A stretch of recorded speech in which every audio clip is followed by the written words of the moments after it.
আপনি কি জানেন প্রতিদিন ১ কাপ নিমপাতার চা আপনার শরীরের অনেক উপকার করতে পারে? চলুন জেনে নেই এর উপকারিতা এবং সহজে বানানোর নিয়ম।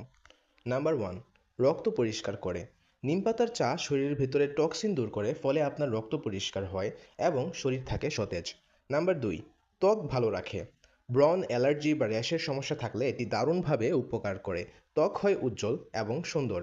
নাম্বার 3, ডায়াবেটিস নিয়ন্ত্রণে সহায়ক। নিম পাতায় আছে অ্যান্টি ডায়াবেটিক উপাদান যা রক্তে চিনির মাত্রা নিয়ন্ত্রণে রাখতে সাহায্য করে। নাম্বার 4, ওজন কমাতে সহায়তা করে। এটি আপনার মেটাবলিজম বাড়িয়ে অতিরিক্ত ফ্যাট বার্ন করতে সাহায্য করে। নাম্বার 5, রোগ প্রতিরোধ ক্ষমতা বাড়ায়। ভাইরাস বা ব্যাকটেরিয়ার আক্রমণ থেকে বাঁচতে নিম পাতার চা প্রতিদিন খাওয়া খুবই উপকারী। নাম্বার 6, হজম শক্তি বাড়ায়। গ্যাস্ট্রিক বদহজম বা কোষ্ঠকাঠিন্য থাকলে নিম পাতার চা বেশ ভালো কাজ করে। এখন আমরা জানব এই নিম পাতার চা কিভাবে আপনি বানাবেন।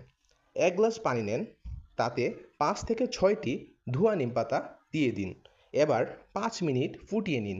এরপর ছেঁকে নিয়ে খালি পেটে সকালে পান করুন। চাইলে ১ চামচ মধুও মিশিয়ে নিতে পারেন। এই ছোট্ট অভ্যাসটি আপনার শরীরকে ভেতর থেকে বদলে দিতে পারে। ভিডিওটি ভালো লাগলে লাইক এবং শেয়ার করুন এবং আরও স্বাস্থ্য টিপস পেতে আমাদের সাথেই থাকুন। ধন্যবাদ।